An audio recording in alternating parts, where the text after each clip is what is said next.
Pero sir, binabanggit mo, may mga barangay pa pala kayong hindi na-account. Ibig sabihin, hindi nyo pa nasisilip yung sitwasyon. Opo sir, kasi yung mga puro lahat po apektado kasi sir eh. Mm-mm.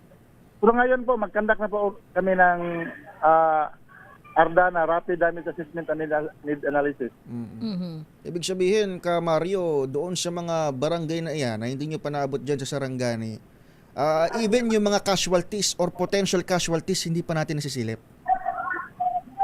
Yung mga casualty po, mayroon po tayong 3 na injured. Uh-huh. Then wala pong fatality. Ayun. Mayroon po Very good. tayong 145 na household na nag-evacuate. Mhm. Total of 508 individuals na dito sa evacuation center. Oo. Kahapon po, may natira pa po dito na 200 plus na mga evacuees.